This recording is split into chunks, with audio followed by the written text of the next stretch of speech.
Hi everybody, and I hope you had a good weekend. Well, we're sort of still in the middle of this long weekend. Today is a declared public holiday between the King's birthday on Friday, the Saturday and Sunday, and then we've got the two Buddhist holidays tomorrow and Wednesday.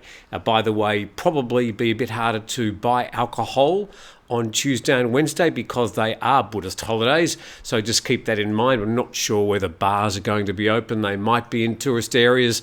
Haven't seen any official declaration on that. No matter what the official declaration is, things might be different in your part of town, but just things to be aware of. Now, quite a few things to go through today. The political situation is still very muddy, and it's really only going to be clear later this week when the Parliament assumedly gets together on Friday again. In the meantime, there's just little murmurings and rumours coming out of media, but we'll get to some of those a bit later. But start off with the big story today. This covered in Bangkok Post and others, says Naritawat fireworks blast toll now 12 dead and 121 injured. Remembering that it was last week that we had in Chiang Mai that huge fireworks factory that blew up. Now this time at the other end of the country, right down near the Malaysian border. The story goes, the death toll from the fireworks explosion at a warehouse in Sungai Kelok district, that's right on the border with Malaysia, is now 12 with 121 injured, 292 houses damaged or totally destroyed. A bit further down there, of the 121 injured, 111 had returned home. The governor said the place was initially opened as a grocery store. So we've had Cato come and join us for a little bit of editorial content. Cato the third cat. Oh, that's not a particularly good angle there, Cato. And the governor said the incident occurred while welding was taking place at the Wirawat Panit shop to make shelves. The explosion was believed to have been caused by sparks from the welding works. And the police chief said, "We've issued a summons to the owner of the factory with the charge of negligence which caused the accident. As of now, we do not see any licence for possession of firecrackers or firecracker sales." And the blast detonated from roughly 1,000 kilograms of gunpowder, causing two holes roughly 2 metres deep and 6 metres wide. One eyewitness said, "I was playing with my phone inside the house, then suddenly I heard a loud thunderous noise and my whole house shook. Then I saw my roof was wide open. I looked outside and saw houses collapsing and people lying on the ground everywhere. It was chaos." And then, as I mentioned earlier, Saturday's deadly blast comes just 5 days after 11 people reportedly were injured when a fireworks factory exploded in northern Chiang Mai City. Let's look at some other coverage, and this from Thai PBS World. Explosion at firework factory possibly caused by welding sparks. And the explosion at a warehouse storing fireworks in Sungai Kelok district of Naritawat province, and this happened on Saturday, was probably caused by sparks from welding as a mechanic was trying to fix a shelf inside the building. The governor said there are no other fireworks factories in the district of which officials are aware. Well, they weren't aware of this one. And the one where the accident occurred had not yet been authorised for use as a warehouse, as it was newly built. This incident made a lot of international coverage. Let's check that. And CNN reports explosion at Thailand fireworks warehouse kills at least 12 people. Guardian says firecracker warehouse blast kills 9 in southern Thailand. NDTV, 9 dead, over 100 injured in blast at fireworks warehouse in Thailand. The BBC reporting Thailand fireworks warehouse explosion kills 10. Al Jazeera, at least a dozen killed in Thailand fireworks warehouse explosion. And then the ABC in Australia says 9 killed in Thailand fireworks warehouse explosion, nearby houses destroyed. So a huge incident on Saturday, and I suppose all we can do is wish those people who were injured a speedy recovery. Now, moving on to our next story today from Nation Thailand. A foreign tourist dies after drinking ganja tea in Pattaya. Now, as we'll see, there's been conflicting reports about exactly what happened. Let's cover this from Nation Thailand first up. And they didn't really do a particularly good job in disguising which particular venue this was, obviously next to a 7-Eleven. And a foreign tourist collapsed and died inside a marijuana cafe on Pattaya's Walking Street early Sunday after drinking a cup of marijuana tea, according to this story. Rescue officials and a team of doctors from the Pattaya hospital rushed to the shop, where they found the tourist lying on the floor. Rescue officials attempted to resuscitate the tourist, but he was pronounced dead after being rushed to the hospital. The staff at the shop said the man was a regular patron who always ordered marijuana tea and a glass of water. They said he never smoked marijuana at the shop, and he suddenly complained he could not breathe before he collapsed. Now, we've got a slightly different version of this story, or maybe it's just updated in thepattayanews.com. And they report foreign tourist dies due to suspected heart attack on Pattaya's Walking Street. And a foreign man passed away in a marijuana shop in Pattaya after drinking what the shop owner said was a cappuccino. The cause of his death is waiting to be confirmed by the forensic team, but initially believed to be a sudden cardiac arrest. And according to the Pattaya news story, the man had ordered only a cappuccino and a water with no cannabis prior to his death. This was in contrast to initial reports by other news outlets that the man had drunk a marijuana-infused tea before his demise. According to the shop staff, he never smoked marijuana there. The next paragraph says, although the cause of the man's death is waiting to be confirmed by the forensic team, the signs he exhibited before he passed led rescue teams to believe the man might have died due to cardiac arrest. Well, if you're asking the shop staff or the shop's manager what killed the man, you're hardly going to be saying, well, it's probably involved with what's on the sign at the front of the shop that caused his death. But of course, we'll leave that to the forensics team to decide what was the cause of that man's unfortunate death. Now, I should thank 5 Star Marine, our sponsor. They've been with us for so long now. Big thanks to Sean and his team, still ferrying out people to the islands in Phang Nga Bay off Phuket. And we've had pretty good weather. They keep on predicting rain here, but very little has fallen really in the past 2 months, except for a few very heavy showers. But their boats are still full, and you can be part of one of those tours for a VIP chartered tour. There's a link in the description under this video if you'd like to find out more.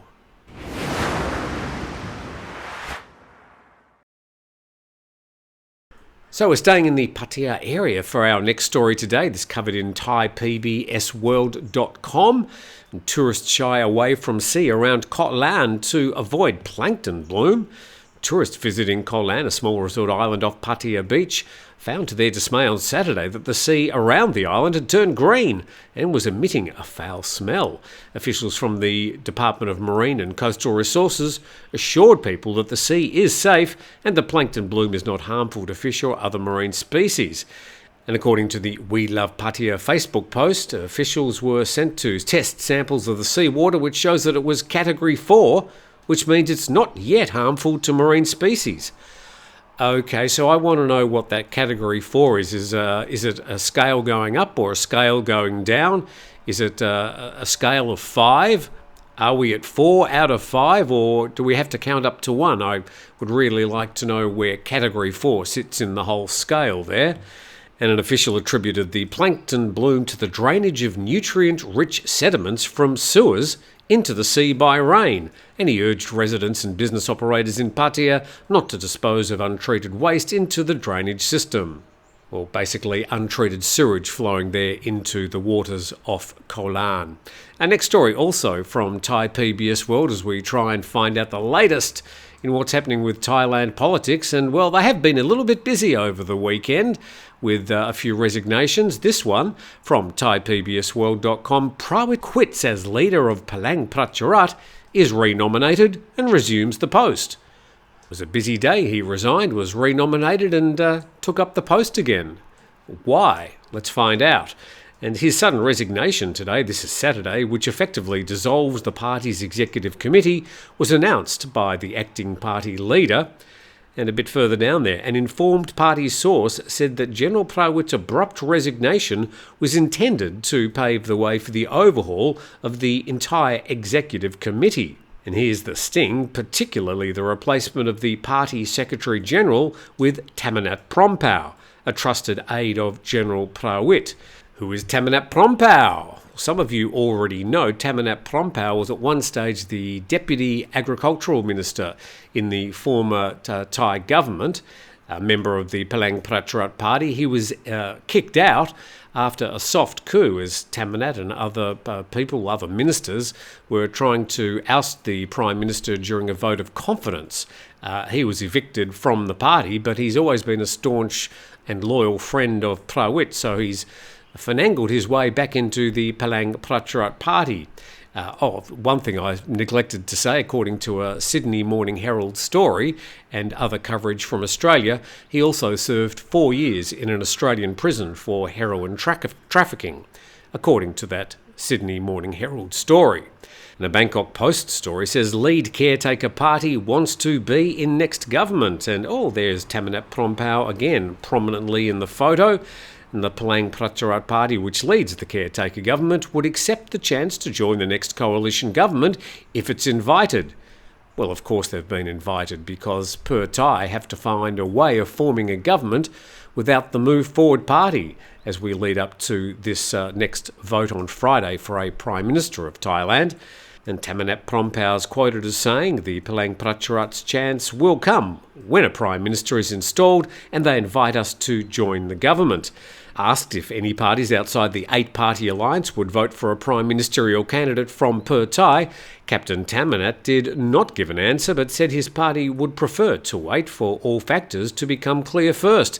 He expected clear directions tomorrow and said a Prime Minister should be elected on either Friday or August the 15th. He did not elaborate. So 2 possible Prime Ministerial votes set for this Friday or August the 15th.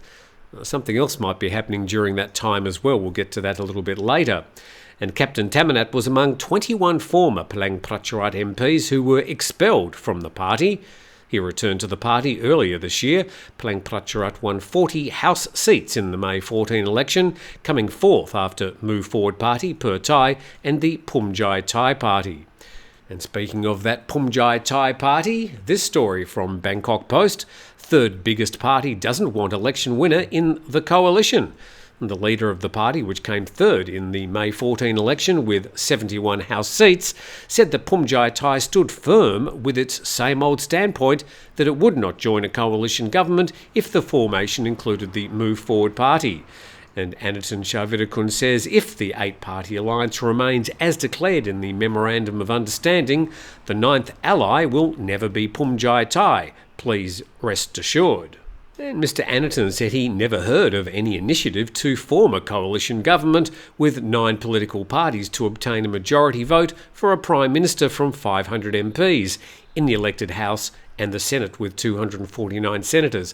What he's basically saying there is that 8-party coalition doesn't have enough votes in the lower house to nominate a Prime Minister, so they need another 54 or so votes in the Senate to make sure they can elect a Prime Minister. So if you added the Phumjai Thai party to that 8-party coalition, making a 9-party coalition, then they would have enough votes in the lower house to nominate their own Prime Minister. They wouldn't need the Senate to be involved. Now, why would Phumjai Thai join the 8-party coalition? Well, what would be the considerations? Maybe he'd say, well, I have to be the Prime Minister, and maybe he'd say, well, the Move Forward Party would have to drop any references to that Article 112, the Lèse Majesté laws. All sorts of different combinations of ways you can put together things happening this week, and nothing obviously has been decided at this stage. Now, speaking of that event happening between the 2 upcoming House sittings, Nation Thailand reports that political experts list reasons why Thaksin's return not likely. Well, that references Pattongtarn Shinawatra, who said last week that on August the 10th, her father is going to be arriving after many years in exile. And 3 political gurus, a whistleblower, a former red shirt leader, and a lawyer have all expressed doubts about the former PM Thaksin Shinawatra returning on August the 10th. Now, Thaksin's said he'll return many times before and hasn't. Of course, at the moment, it's a very tetchy situation, and this announcement was sort of a bit of a bombshell last week as the various negotiations are still taking place. And Jataporn, a former leader of the Red Shirt movement, said in a Facebook Live session that he doesn't believe Thaksin is ready to serve his jail terms. He expects the fugitive former PM to cancel his plan to return on August the 10th. He says he can't be sure that he'll receive a royal pardon for his corruption conviction. And a lawyer who was also a former assistant to the Deputy PM General Prawit Wongsuwon said he believes Thaksin's return on August the 10th was only announced so Pattaya could gain an upper hand in the game of politics. Don't waste your time on this false news.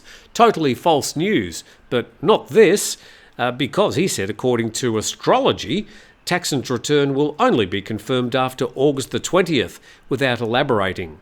So it's okay to believe astrology, but don't believe any of what he thinks is false news.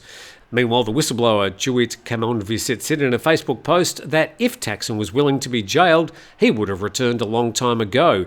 He says anyone who thinks Thaksin will return on August the 10th, when police and correction officials will be waiting to take him to jail for 10 years, is wrong to believe so. Those who have such beliefs do not understand Thaksin. He added that Thaksin will postpone his return again if Pattaya is not able to form a new government. And speaking about the royal clemency, he said there's been no precedence of the king absolving convicts in any case other than les majesté ones. So Chuit, our favourite whistleblower, joining a chorus of other people who doubt whether Thaksin's going to be returning on August the 10th. I suppose we'll all know when August the 10th comes around, but plenty of plates still spinning in the lead up to this week's vote for a Prime Minister.